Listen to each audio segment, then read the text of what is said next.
Welcome to the Sound in Marketing Podcast. I'm your host, Jeanna Isham, owner and founder of Dreamr Productions and Sound in Marketing Learning. I create, consult, and educate brands and individuals on the power of sound in marketing. We pick up where we left off with Jenn Dudley of Dante32, discussing what is a branded podcast and why should your brand seriously consider getting in that space. What kinds of, when a client comes to you, are there any common misunderstandings that they may think that you are, that you aren't? Well, I think one is actually the advertising piece versus creating more of the content. And that's fairly common. And, I have nothing against kind of traditional forms of advertising or advertising on other podcasts. It just isn't, there's a whole host of reasons we've chosen not to go down that route or get involved in ad revenue driven podcasting. And that is something that I think is another kind of ties in with perhaps a misconception is around the idea of monetization and why are you doing this? For the most part, we don't have a ton of people. Hopefully this is in part because of how we have advertised ourselves as a business, but a lot of people coming saying, I want to create a podcast that I'm going to make money from directly. And that's going to be the main revenue generator. That's certainly a strategy. There are plenty of people who that's their goal. We don't typically take that approach.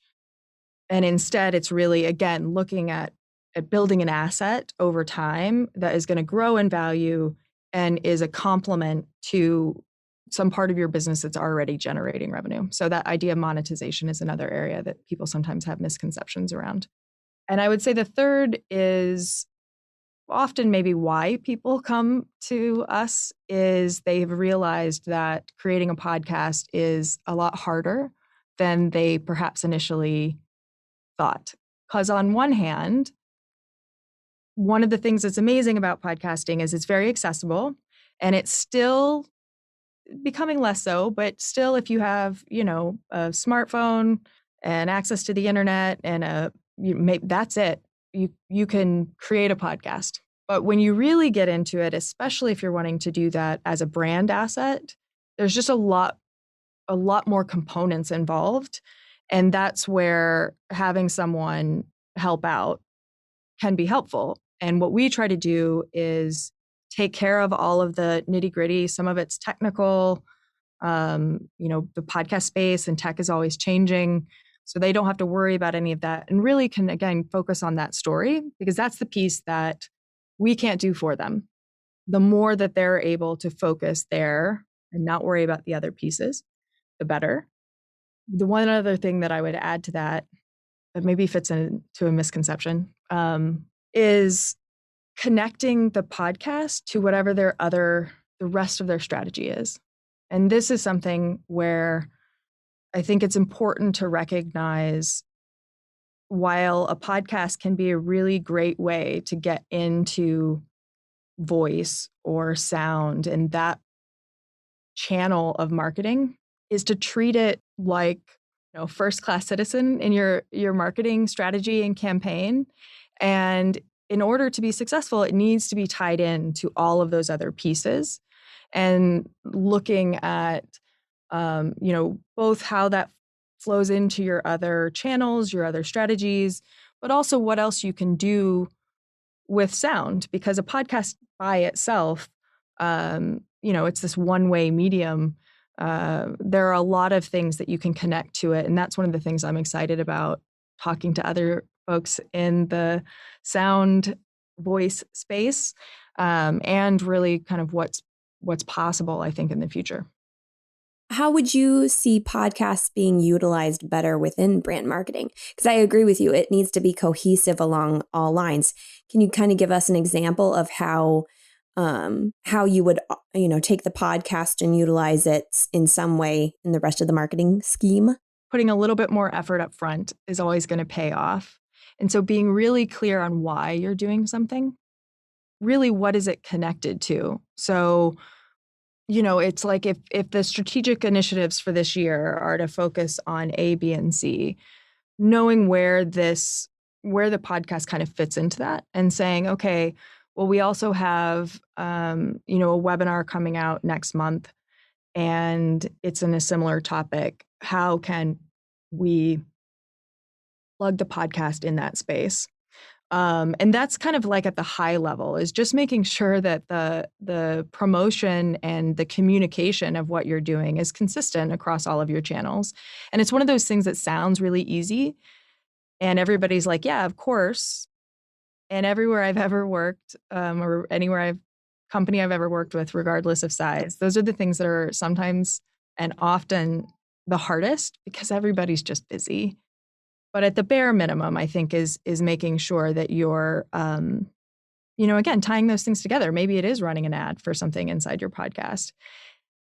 The next level of that, once everybody's kind of comfortable, and often with podcasting, I think, to give yourself a little bit of space to get started, and for everybody to just get comfortable with the process, whether that's the hosts just getting comfortable being on a microphone and doing the recording and knowing who's going to review the transcripts or the edit, is getting past that point and then saying, we did just have an event. Can we have someone there with a recorder and ask questions of the participants that we can then pull into the podcast in some way and connect, again, whatever that event was around, into the theme of the podcast, or maybe as like a little extra segment?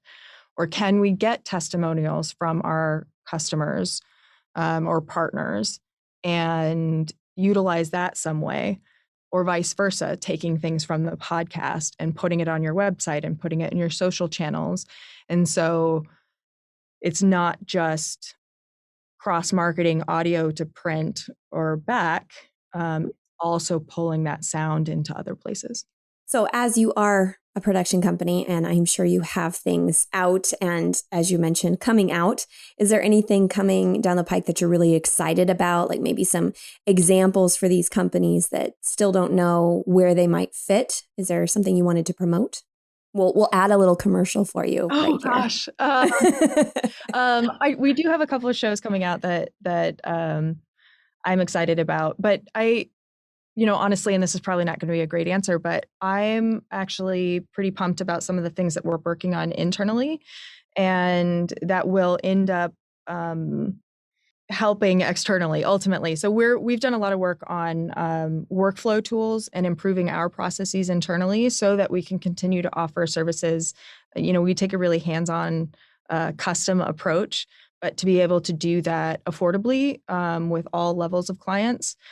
And so we've got some internal tools that we're launching that are going to make that easier, and again, kind of allow us to offer services at different levels, and building out, furthering our podcast audit service.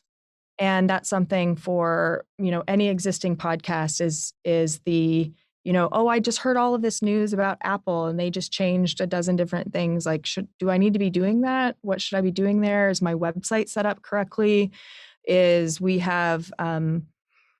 can go through basically your podcast and point out, here are some small things that you can do, or maybe some larger things down the line. And so we're building out that product as well.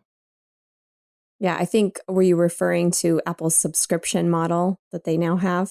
Yes, the subscription model and channels, and they also completely redid their back end, which was lots of fun because they gave no one any notice. There were people that couldn't get into their podcast for weeks.